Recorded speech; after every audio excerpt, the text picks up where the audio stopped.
Ma'am, on Saturday I couldn't come, ma'am, because I had gone out somewhere. Ma'am. Okay. Yeah. Ma'am, even I couldn't come. Yeah, I've seen many people were absent on Saturday. Okay, Ma'am, fine. did you? Starting with. No, I have done only revisions on Saturday. Nothing else I've done. Okay. After 1.5 months, now we are starting a new chapter. Atoms and molecules. Easy chapter. Many things you need to know, and then the very important is the mole concept part. Numericals are there in this chapter with mole concept part, the basics of 11th part, mole concept. So we'll start with the first atoms and molecules, the basics behind the atoms and molecules. For this chapter, the older theories we have to learn. So from where this discussion came. So how they got to know about the atoms and how they got to know about the molecules, their structures, their masses, how they got to know that history actually we have to learn. So for that, the scientists have learned two laws. So the discovery of atoms starts from the two laws. That two law is one is law of conservation of mass and the second one is law of constant proportion. So these two laws statement you have to know what is that law tells that we have to know first. So first we are starting with law of conservation of mass.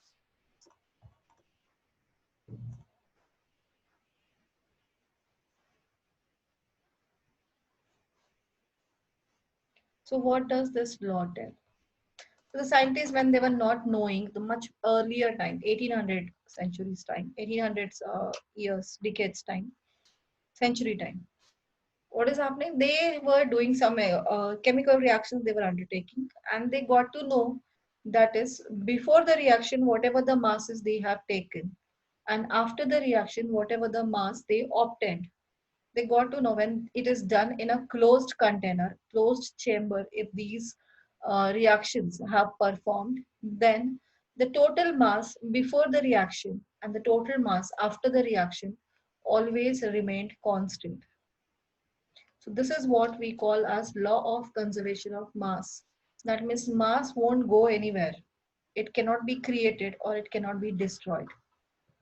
So it only get transferred in different forms. That means it's not transferred, it is actually remain constant. Mass has not gone anywhere in any chemical reaction. Although in any chemical reaction, although the substance formed changed. So whatever the initial substance was there and whatever the new product has been obtained, the products are different, the substances formed are different from their original substances, but the total mass has not been constant. So total mass is constant, sorry, its total mass is constant. Substances cannot be constant, but the total mass of all these substances before the reaction and after the reaction always remains same. It has not gone anywhere. So this is what we call as law of conservation of mass. So what is law of conservation of mass? In any chemical reaction, total mass is conserved. Means total masses of all objects, all substances before reaction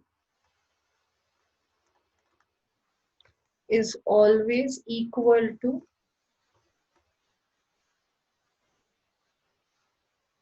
total masses of all substances after reaction. Ma'am, from means it's the explanation, right? Yeah. So the But you have laws, to explain. You have to write that one in the law. so we can write the law as in any chemical reaction, total mass is conserved and leave a line and under that write the explanation. Yeah, but both of them you have to mention. You cannot write only one sentence. Okay, ma'am. You have to write both the sentences. Okay. So this is what the law of conservation of mass is called as. Now this is can be explained with an activity by taking some examples. Reactions has to be performed in a closed containers. So in that closed container, it is given in your textbook, that is I'm showing you textbook, your textbook, that activity is given, the reaction between. Just a minute, I'm copying. For this, to explain this, there is an activity given in your textbook, that is the reaction between the two compounds, that is one is aqueous barium chloride and the aqueous sodium sulfate solutions. Experimental setup, I can show you. So first write down that law. Yes, ma'am. Done. Excuse me, ma'am. Yes. Ma'am, I actually joined just now. Could you tell what actually you taught? Law of conservation of masses. Just now I have written that statement. Okay, ma'am. Thank you. So total mass in any reaction remain constant. It won't change in any chemical reaction. That means the total masses before the reaction and total masses of all these substances after the reaction always remain constant. That is what is called as law of conservation of mass.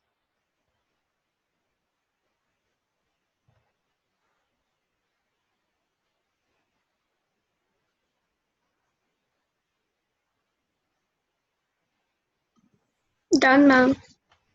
Okay. To explain that, here is an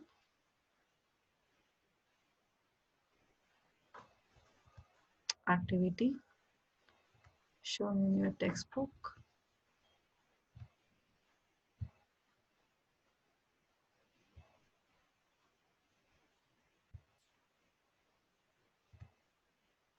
The law of conservation of mass. Are you able to hear? Yes, ma'am. We require measuring cylinders, barium chloride solution, sodium sulfate solution, conical flask, cork, 10 ml test tube, and an electronic balance. Measure 5 ml of sodium sulfate solution in a measuring cylinder.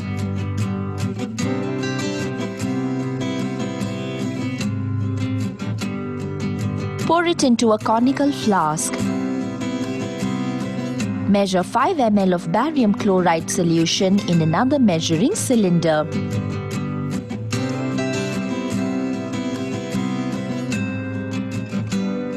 Pour it into a 10 ml test tube. Tie the test tube using a thread and hang the test tube in a conical flask carefully so that the solutions do not mix with each other.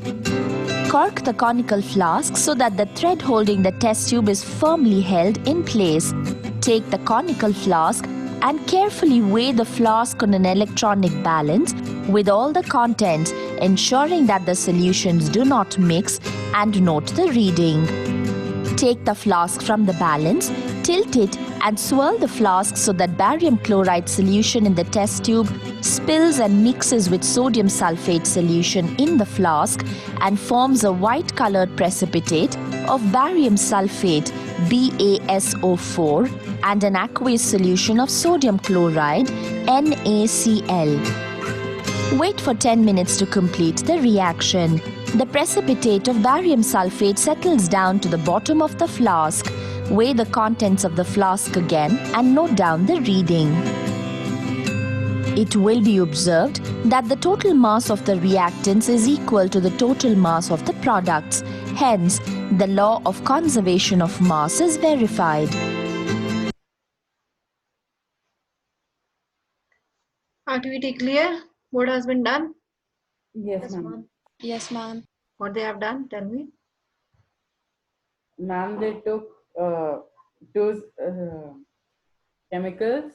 One was Okay, fine. Two chemicals have been done. We can take any two chemicals.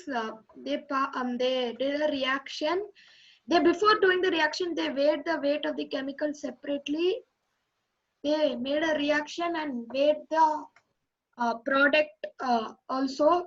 They noticed that the weight before the reaction and weight before the after the reaction are same.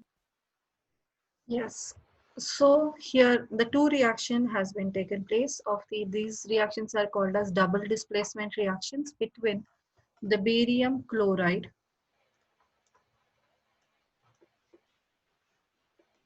Should we write this? don't write right now, wait. Barium chloride and sodium sulfate. Both of them in aqueous solution. So aqueous, it is written in the bracket AQ. What do you mean by aqueous solution? When a solute is added to a water component. So solvent, in any solution, if the solvent is water, then that type of a solution is called as aqueous solution. Aqua word is used for water. So in any solutions, true solutions, where the solvent is water, all those true solutions are called as aqueous solutions. So barium chloride aqueous, 5 ml of barium chloride aqueous and 5 ml of sodium sulfate aqueous has been mixed together and the reaction has been taken place. In that, this barium combines with this sulfate. So it will form barium sulfate. And this sodium combines with this chloride will form sodium chloride.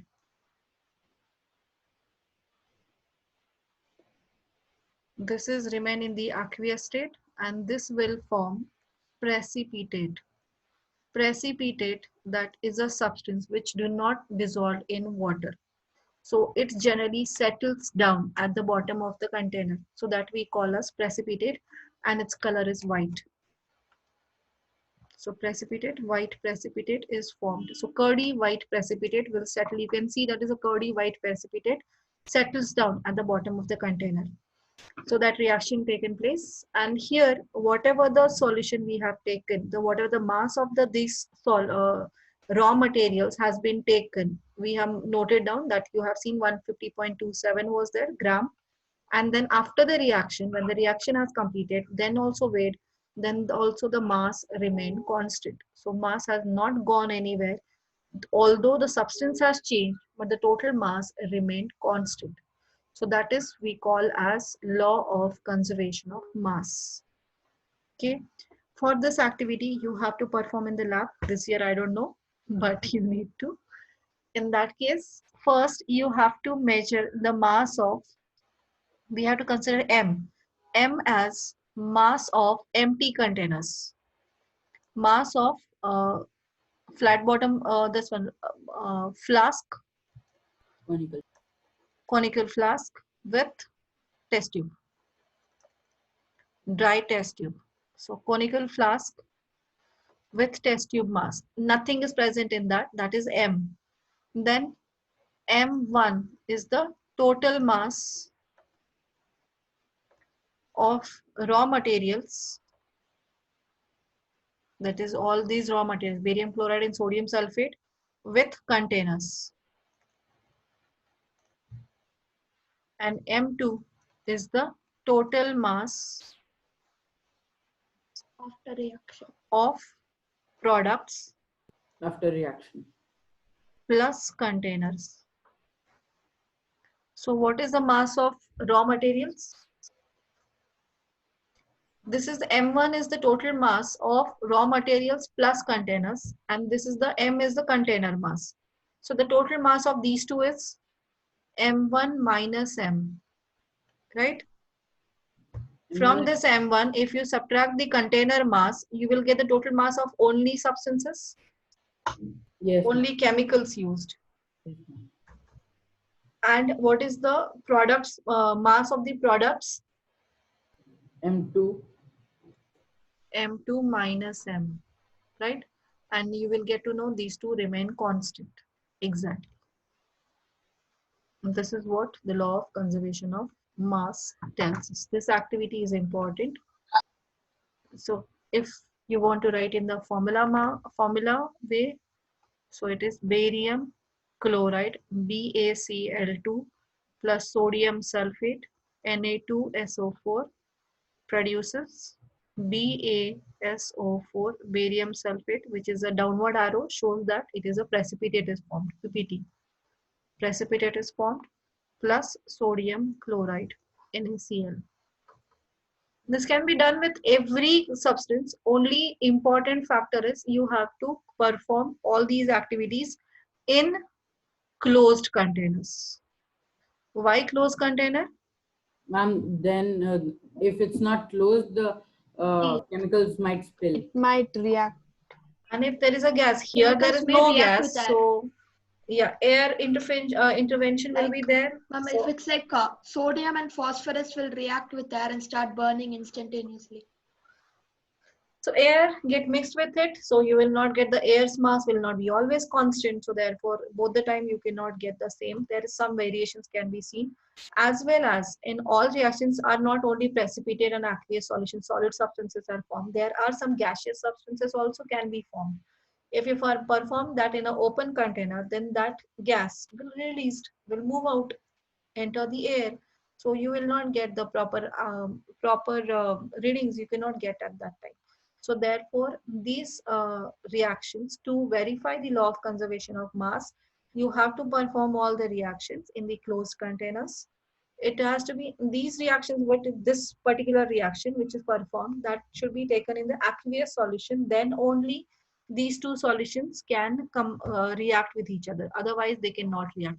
If you take powdered barium chloride and powdered sodium sulfate, both of them, when you mix also, no reaction will take place. There is no reaction takes place if both these reactants, barium chloride and sodium sulfate, if you have taken in the form of powder, chemical reaction do not take place. Only mixture of these two will be formed.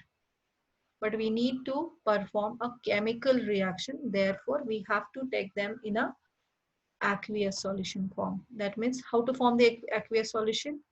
We have to add 5 ml of this barium chloride into the 100 ml of water. Same 5 ml of sodium sulfate has to be added to 100 ml of water. Then such solutions has to be mixed. Clear? Yes, ma'am. Yes, ma'am. So write down. Ma'am, what is aqueous solution?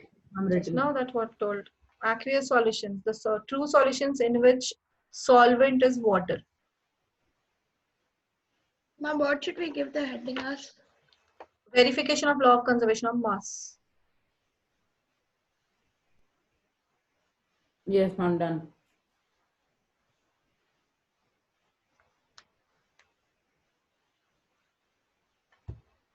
Should we write?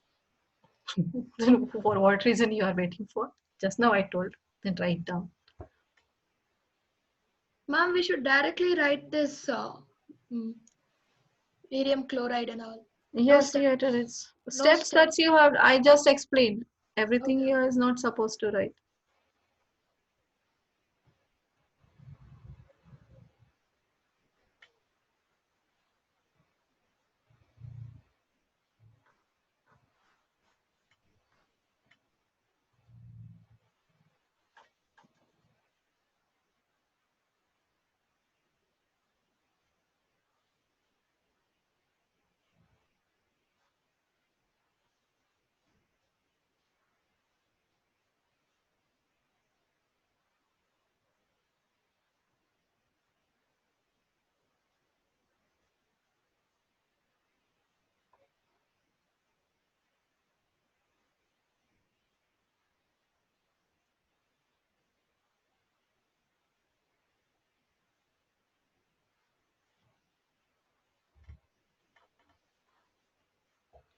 Now there was a question after getting this law.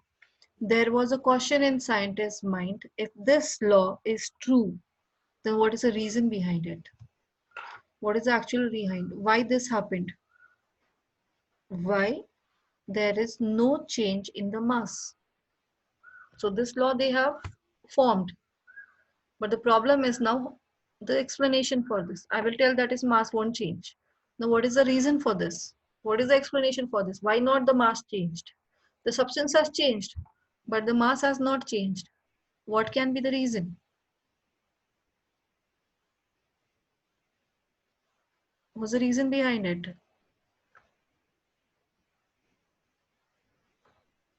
Can you repeat? Ma'am, maybe because all the chemicals got trapped inside the container. That means what? Yes, the Or it might happen like some gaseous exchanges there and the gas got released in the air. So the mass weight is got reduced. same. I'm asking the reason the mass has remained same. So what is the reason why mass remained same? Why mass remained constant? At Because the that time, chemical they were not reaction knowing happened and nothing anything else was about the taken from the atoms. external environment or nothing else was emitted. Because there is no addition of any other compound or substances. Maybe. That means, but the new substance is formed. That time they were not knowing anything about the atoms and molecules. No, ma'am, but like suppose barium So that chloride. means it got replaced either by some element in our atmosphere or it created a new element. If new element is created, that means here, but the new substance is formed, but there is no change in the mass. Because the substances are just getting intermixed, like no new substance are being added to this. So that means that substance is made up of smaller particles. Same smaller particle. Say smaller particles, and here in any chemical reaction, only the connections between them, the binding between that particles have changed. The particle has not gone anywhere. So that substance, the barium chloride, when they have taken that substance, or a sodium sulfate has been taken, so those are made up of smaller, tiny particles. And every particle has a same mass. So therefore, these particles have, in any chemical reaction, these particles have interchanged their positions. Their binding between those particles only has been changed. So due to changed binding, new substance has been formed. But at a stretch, there is no change in the number of particle has taken place, and there is no change in the mass of that particle, because that mass of the particle is a characteristic property of that particle, which always remained constant. So that means every matter is made up of, from this only they got to know that every matter is made up of smaller particles. So those particles, they have given the name as atoms. And second property came into existence, that is every atom has constant mass. And in any chemical reaction, there is a no change, or a number of atoms have not been changed. The number of atoms remain constant. Only the binding between the atoms, different atoms, has changed in any chemical reaction. So therefore, atoms are not created, or atoms cannot be created, cannot be destroyed. So they remain constant in any chemical reaction. And the second property, they have constant mass. So that mass cannot be destroyed in any chemical reaction. So that is the reason why the mass before the reaction and mass after the reaction has not been changed. Are you able to understand? Yes, ma'am. Ma'am, M stand mass of Mass. what? Conical flask with test tube. Ma'am, can you scroll down? I'm not written anything extra apart from this and this. Only this much. Yes. Okay. Are you able to understand? Now this this verification of law of conservation of mass started made these scientists think about the atoms. Now atoms discovery start from these laws. Clear?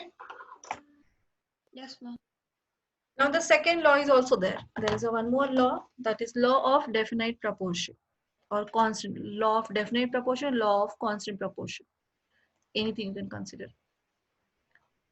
Law of definite proportion, or law of constant proportion. So what does this tells? Now law of definite or constant proportion, that means in any chemical substance, in any chemical substance. Elements combine, many elements combine together. Elements combine in fixed proportion by mass.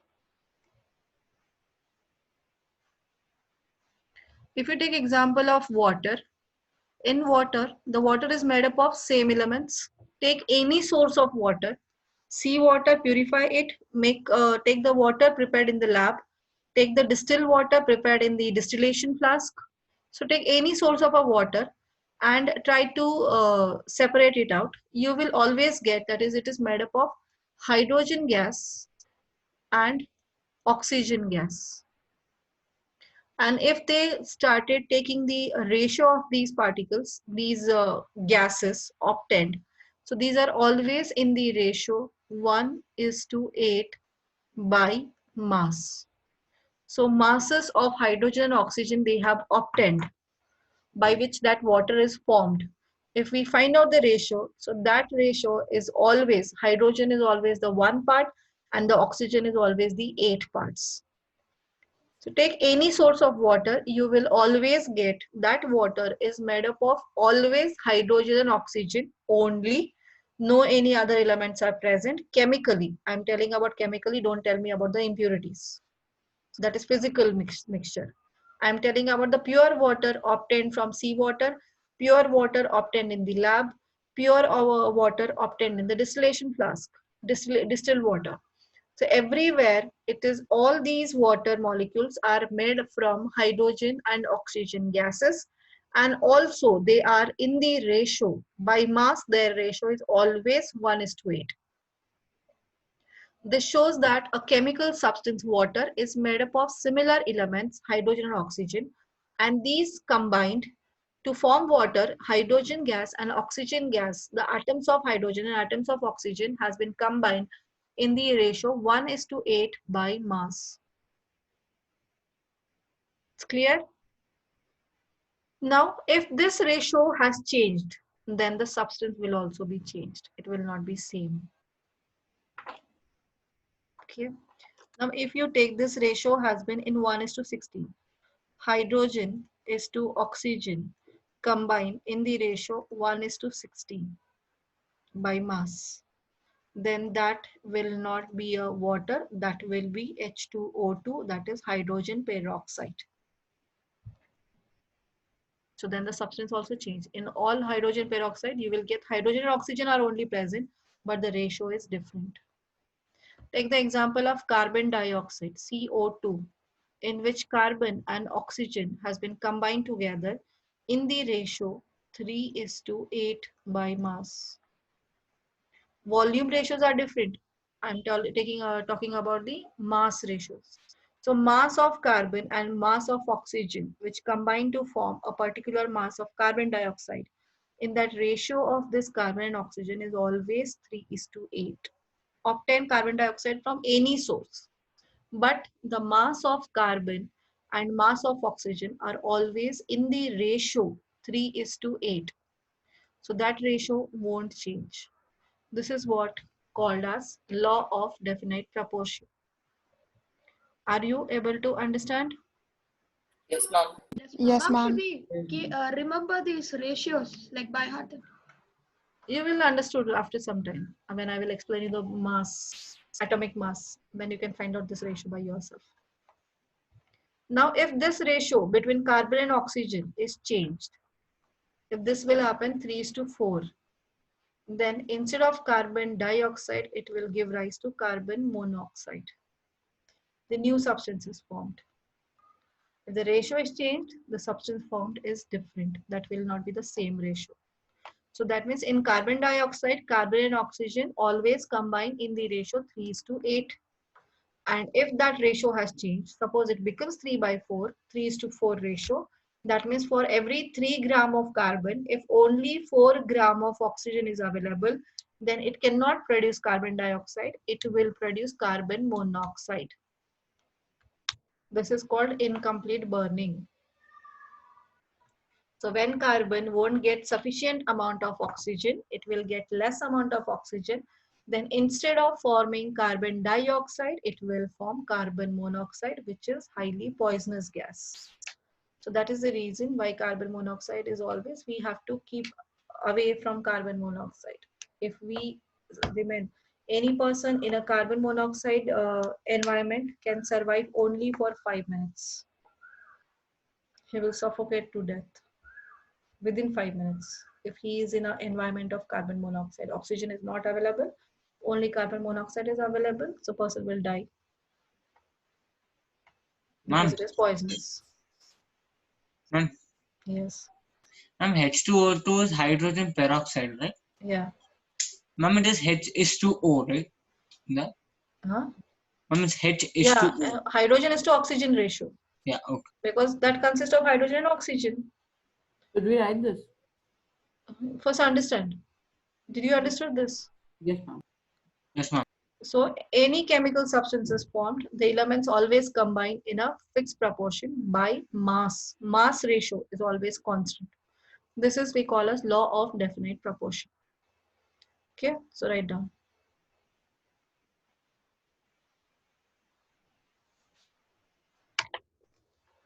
Excuse me, ma'am.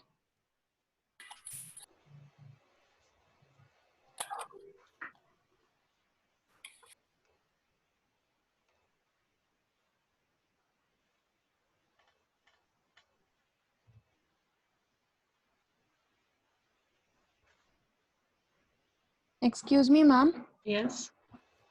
Ma'am, in that previous thing, barium chloride, And in that sodium why sulfate. is, no, the previous Yeah, barium chloride and sodium equation. sulfate. Yes. In that, why is the arrow for the barium That sulfate shows it is in a, the, that shows the precipitate.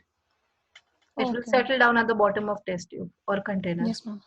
Therefore, that is the sign of precipitate. Okay, ma'am. Thank you, ma'am. Okay. Yes, I'm done. Done, ma'am. Okay.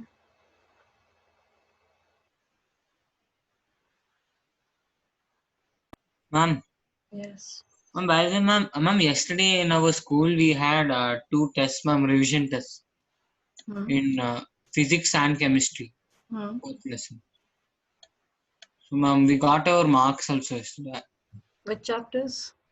Ma'am, for chemistry, is matter around the sphere, and for physics, motion.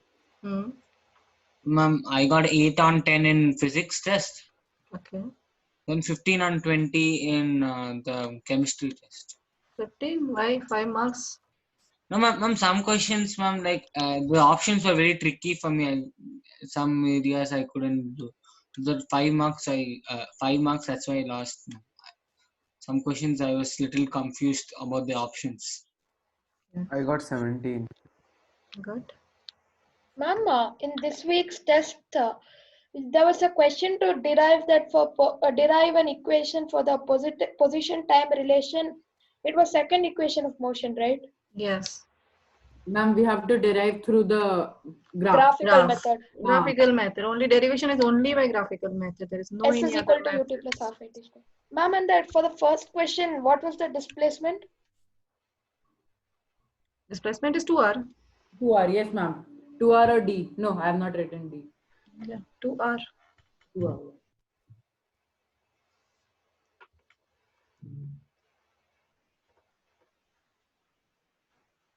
Ma'am, and that, ma'am, I did a mistake, ma'am. In that, I wrote 8th day question, ma'am. I wrote the answer. I left B and I wrote 9th one, but after that I wrote B. Is it okay?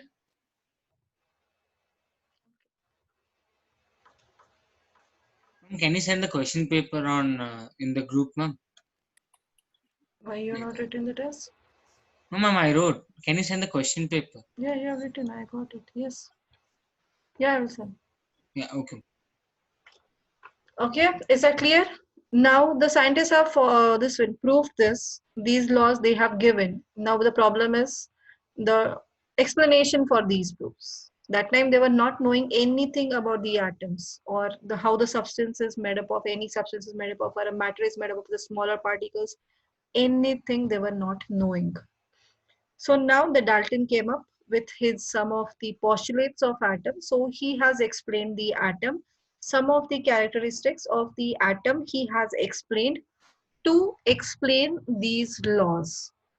So what are his postulates? So he has given 6 postulates. You have to remember some of them that time was true, but nowadays by more information, detailed information we got to know, from that we can say some of the postulates are wrong. But still at that time what he has done, we have to learn that because he has given the idea about atoms. So what are his postulates? Those postulates has been given to explain these 2 laws. So what are the postulates? Dalton has given those postulates. So that we call as, you have completed everyone? Have you completed that part? Yes, ma'am. Yes, ma'am. Dalton's postulates. 6 postulates are there. You have to remember all 6. First one, every matter is made up of small tiny particles called as atoms. Every matter is made up of small tiny particles. That was the first property of a matter, first characteristics of a matter. And now the Dalton has given them name as atoms, called atoms. That is the first postulate. Now that is the reason atoms, that means it is particles are in that every matter, barium chloride is divided into atoms. Atoms, second one is atoms are not divisible. Atoms are indivisible. They cannot be created or destroyed. Is this true now? No, ma'am. Dalton's theory is false. Yes, ma'am. The first one. Dalton's all postulates are not false. First, Only second postulate is false. And They are that also indivisible. the only one part. Yes, ma'am. first one is also wrong. Right? There are further subatomic Further particles. divisibility. So that is, this part is wrong. Yeah, first part is Atoms are divisible. That part is wrong because we now know that is atom are divided into protons, neutrons and electrons. Now we got to know. That time it was not known. He had just started researches. Then the third one, atoms of given element, that is a one particular element. Atoms of given element, that is a one particular element, are identical in mass and chemical property.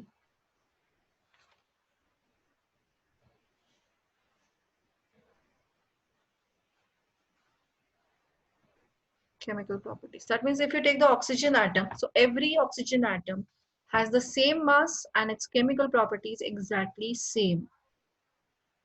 Are you able to understand this third point? Yes, ma'am. Third postulate. So take the atom of carbon. So all the atoms of carbon, you obtain it from anywhere. That atom's mass and atom's chemical properties always remain same. It won't change. It's clear? Then fourth one, atoms of different elements. How many postulates are there? 6. Are different or non-identical. Are atoms of different elements have different mass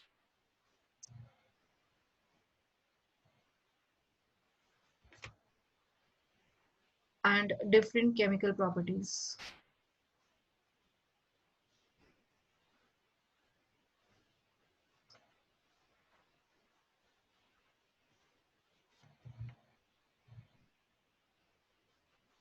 It's clear? So atoms of hydrogen and oxygen are completely different from each other. They are not same. So mass of the hydrogen, mass of oxygen, both are different. Mass of oxygen, mass of carbon are different.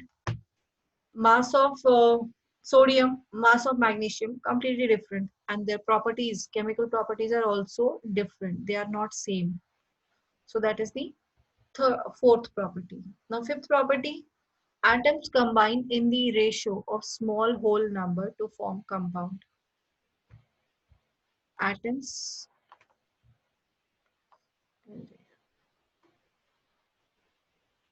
combine in small whole number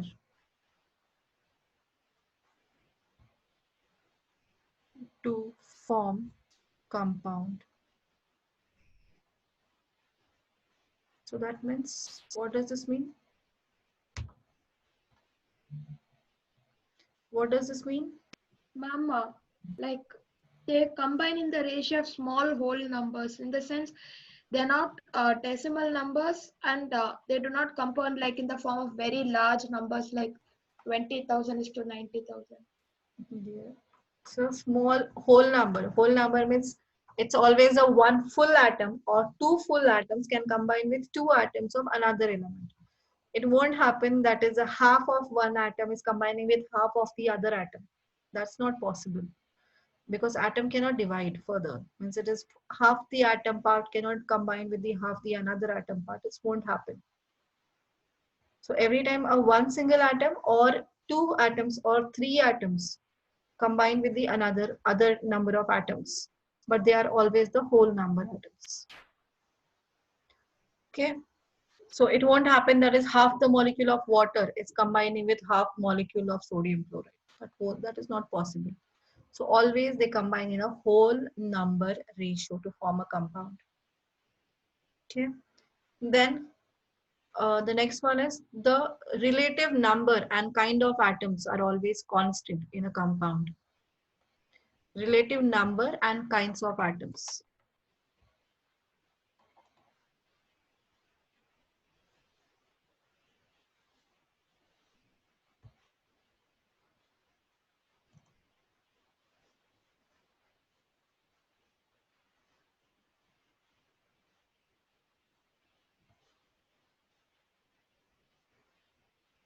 Ma'am, so in Dalton's postulates, only second's first part is wrong. There are some exceptions also. Ma'am, everything has exception. Yes, everything bio is completely, but here there are few exceptions. Some part we can prove it's wrong also. The fifth and sixth, no changes. It is exactly as it is same. It will always be same. Means it's we cannot this one is right. Third and fourth, there are exceptions. This is true for 90%, but the 10% possibilities are there of change. So what is the third and fourth one? Third is atoms of given elements are identical in mass. For 90% of the cases, yes. 99% is right. For only 1% is wrong. That is in case of isotopes. Do you know what do you mean by isotopes? Yes, ma'am. Yes, ma'am. Yes, Ashita, do Yes, you know ma'am. isotope? No, ma'am. No. Tarun? Ma'am, Isotopes. Do you know isotopes? ma'am, like not exactly, Yeah, whatever you know. but I've heard the term like is somewhat like isotopes are the purest form of that thing, No, no, no, like no. carbon No, isotope ma'am. or No, a no, no, no, sample, no. No, something no, like that. I don't exactly like know. no. Prithvi, Rajshri. Ma'am, They have Wait, the wait, wait, Rashish. Yes, Rajshri. ma'am, they have the same atomic number, but the mass number is different. yes, ma'am. So the isotopes are actually the same elements. There are existence of some elements are there. The atoms are exactly same, but the element is same, but their atomic masses of that atom is different. So hydrogen, it is existed in three isotopic forms. That is hydrogen, deuterium, and the tritium. Deuterium is used in nuclear reactions. Normal water, what we use it, that is made from the normal hydrogen atom. But the heavy water we call it as, which is prepared from the second isotope of the hydrogen, which is used in nuclear reactions. It is a radioactive element. So that atom has a different mass. So this law, the third postulate, will not hold true for isotopes. So isotopes are the same elements, atoms of the same element, but they have the different masses. Mass of isotopes are different. So third is there is an exception for isotopes. It will not hold true for isotopes. Isotopes of the same element, but the masses are different. They don't have the same mass. And the fourth one, that is the atoms of different elements have different masses. So there is also exception. Isobars are the exception. So isobars are the two different elements, but they have the similar mass. That is argon. Argon and calcium. You can take the example. Argon has a mass, atomic mass of one atom is 40. And even the calcium also mass of one atom is 40. So that means these are the two different elements, but still they have the same mass. So in case of isobars, this will not hold true. The fourth one will hold true for 99%, but 1% for isobars, it is different. It will not be true. Clear? So these are the exceptions for third and fourth part. Second one, atoms are indivisible. That is completely wrong. Atoms are divisible into three fundamental components. That is neutrons, protons, electrons. Electrons. Okay. There are 30 But the minutes second one left. is true. They are not created. They cannot be created or not destroyed. That's right. They cannot be created nor destroyed. We cannot create also, and we cannot destroy also. First one is right. Now, these are the six this postulates has been given to explain those two laws. So first law is law of conservation of mass, and the second one is law of definite proportion. Okay. So now can you explain me which statement, which postulate can explain law of conservation of mass? I'm the first one. First one. Okay. Then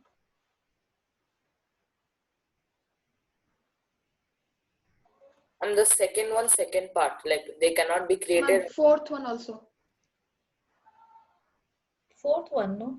First and second, right? Every matter is made up of atom, and atoms cannot be created nor destroyed. So that's the reason. And then the given elements are identical in mass and chemical properties. So atoms of the given element are identical in mass. Or different elements have different masses. That's no problem. Think. And here one more, yeah, that two. The first two will explain you about the law of conservation of mass. And the definite proportion, law of Fifth definite one. proportion. Fifth one. Fifth one and sixth one both. The relative number and kinds of atoms remain same in the atom. So in an atom, the number, that means how many, which kind of atoms, means what atoms have combined to form that one particular compound. Just like if you take a glucose. So in a glucose, carbon, hydrogen, oxygen. So types of kinds of atoms are three. That is carbon, hydrogen, and oxygen. Three different atoms have been combined. So every molecule of a glucose, we will obtain the same. It is made up of three kinds of atoms. That is, one is carbon atom, second one is hydrogen atom, and third one is oxygen atom. And their numbers is also same. That is C6H12O6. That means 6 carbon atoms, hydrogen 12 atoms, and oxygen 6 atoms only combined to form the glucose. So the total number of the atoms and the total type of atoms used or combined to form that particular compound is always constant. So the fifth and sixth postulates will explain law of definite proportion, and first two explains law of conservation of mass. Is it clear? Yes. Okay. So have you written these all postulates? Everyone? I'm done. Others? Yes, I'm done. Have you written everyone? I'm done. Yes, ma'am. Yes, ma'am, done. Yes, ma'am.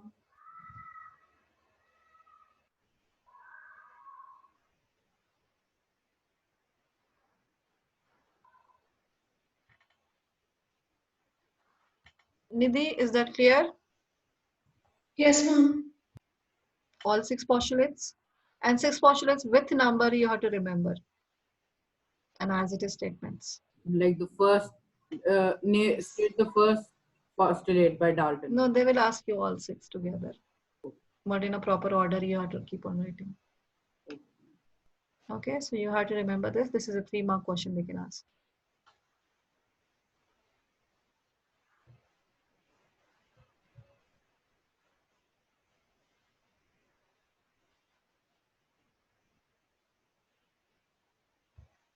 Okay, everyone completed? Yes, ma'am.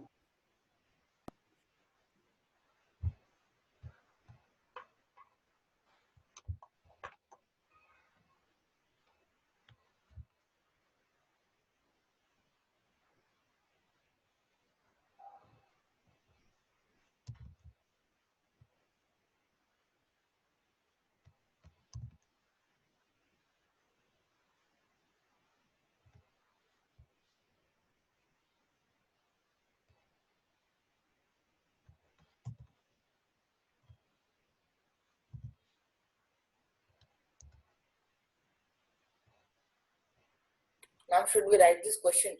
No, it is there from in the NCERT itself. This is from the NCERT. You can write in-text question first. Page number, what is the page number of it? 33, 32. 32 page number. Ma'am, how many questions are there? 4.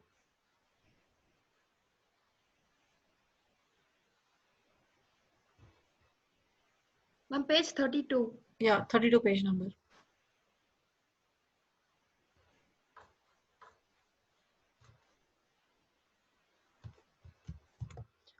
So what should be done in this one? In a reaction, 5.3 gram of sodium carbonate reacted with 6 gram of acetic acid. The products were 2.2 gram of carbon dioxide, 0.9 gram of water, and 8.2 gram of acetate. Sodium acetate is formed. Show that these observations are in agreement with the law of conservation of mass. So we have to find out the law, before reaction what was the mass, and after reaction what were the masses. So here the reaction is given here. Sodium carbonate, how much is the mass? 5.3 gram. Plus acetic acid is 6 gram. So total mass is 11.3 gram. This is before reaction. Then sodium acetate, they have given as 8.2 gram of sodium acetate. So this is 8.2 gram. Carbon dioxide is 2.2 gram. So 2.2 gram of carbon dioxide is formed. And water is formed, which is 0.9. So it is 2, 4, 4 plus 11.3. 3, 8 plus 3, 11, 11.3 gram. So both are equal. So this is the after reaction, mass after reaction. So before reaction and after reaction, masses remain constant. So therefore, it verifies law of conservation of mass. The mass after reaction, mass before reaction are equal. This verifies law of conservation of mass.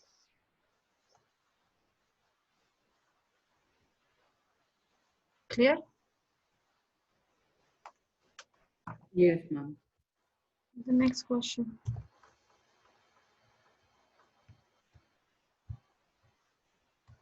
Hydrogen and oxygen combine in the ratio 1:8 by mass to form water. What mass of oxygen gas would be required to react with 3 gram of hydrogen gas?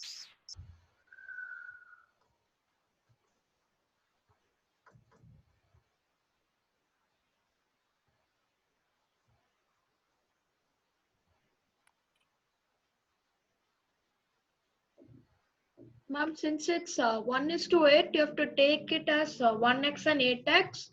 So given is 1x is equal to 3, so 8x equal to 24.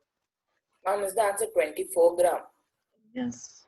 Ma'am, Yes, because ma'am. 1 by 8 X and X have hydrogen to take, and by X is 3. So just oxygen multiply by it. is equal to 1 by 8. In that now we have taken oxygen as 3 grams. So how much gram of hydrogen is needed? So we'll consider that as X. So hydrogen is to oxygen, 1:8 ratio. Oxygen is of 3 gram. This is how much? So this is cross multiply. So 8x, sorry, 1:8. Oxygen is 3 gram. Sorry, hydrogen is 3 gram. Yes, ma'am. This is X. Oxygen is X. So this is 3 gram and this is X. So X into 1 is X is equal to 3 into 8. 24. That is 24 grams. So oxygen required will be 24 grams.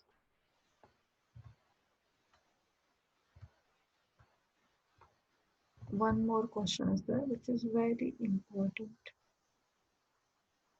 This is exercise question.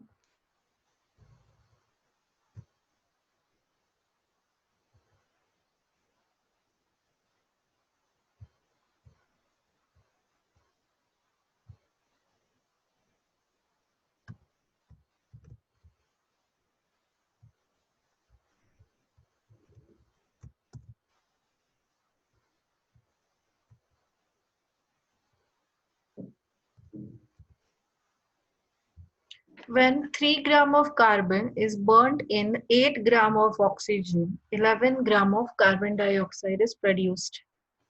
What mass of carbon dioxide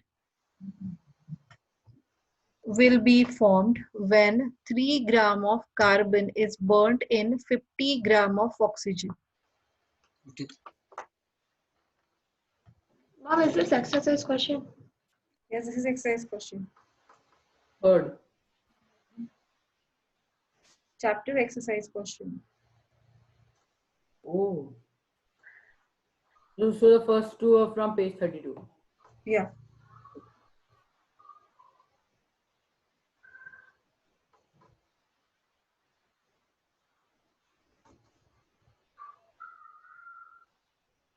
Should we write this question?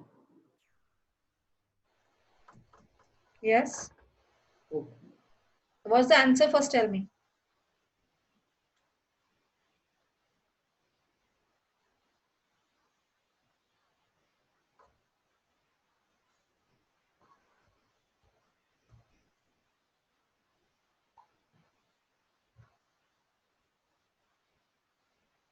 Ma'am, is it 53 grams? No.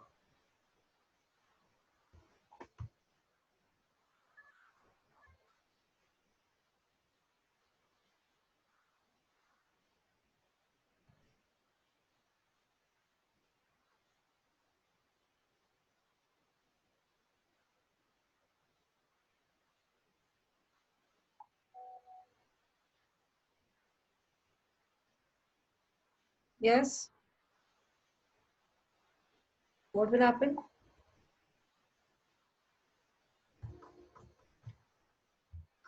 Can you explain?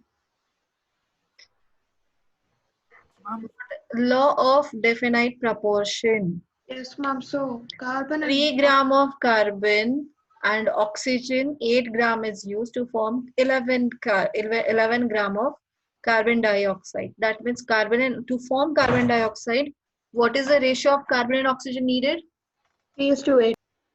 Carbon combines with oxygen to form carbon dioxide. So this is 3 grams, this is used 8 gram, then 11 gram of carbon dioxide is formed. So what is the ratio of carbon is to oxygen? 3:8, and that will remain constant in all the compounds, all carbon dioxide molecules. So if the 3 gram of carbon is used, so how much gram of oxygen is needed? This ratio cannot be changed. So for every 3 gram of carbon, how much gram of oxygen is required? 8. So therefore, for 3 gram of carbon, 8 gram of oxygen is required to form carbon dioxide. So out of 50 gram, only 8 gram is used up. So remaining 42 grams will be given as a oxygen only, will be obtained as oxygen. Clear? Yes, ma'am. So remaining out of 50 gram, only 8 gram oxygen is used. Remaining 42 gram of oxygen obtained unreacted.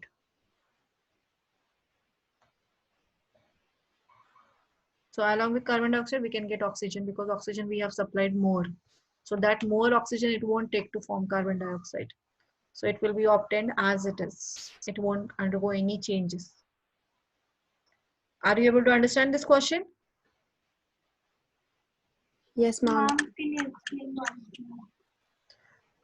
3:8 is the ratio. Just now you have learned law of definite proportion. That means in the formation of carbon dioxide, carbon and oxygen combine in the ratio 3:8. So every time when the carbon dioxide formation takes place, the carbon and oxygen always combine in the ratio 3:8. So when you take 3 gram of carbon, and although you have taken 50 gram of oxygen you have supplied, but carbon will take only 8 gram of oxygen to form carbon dioxide. So how much gram of carbon dioxide is formed? 11 grams of carbon dioxide only formed here to form carbon dioxide, and which is 11 grams.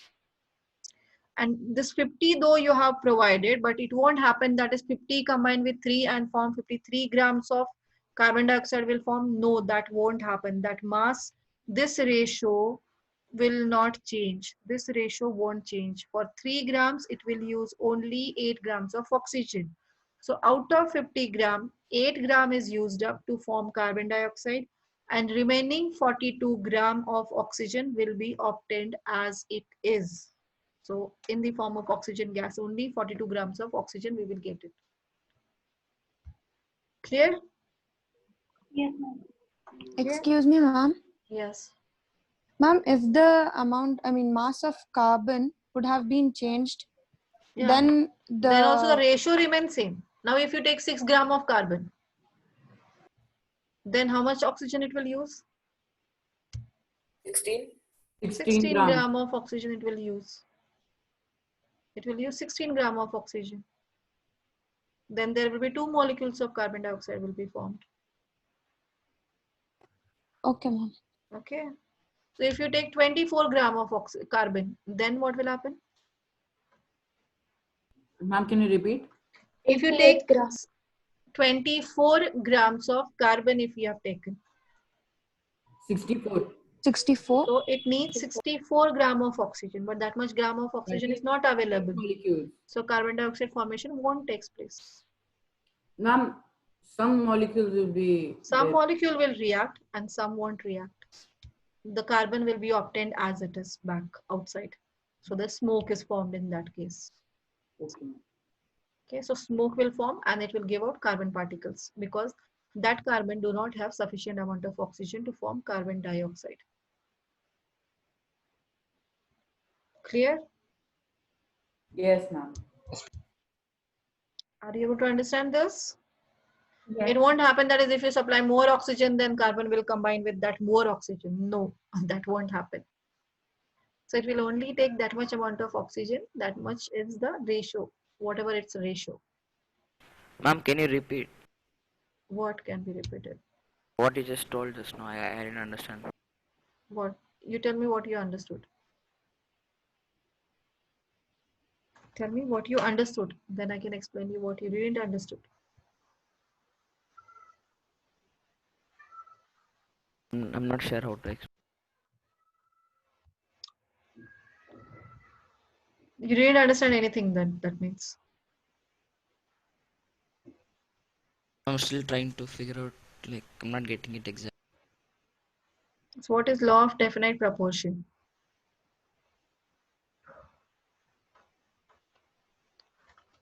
What is law of definite proportion?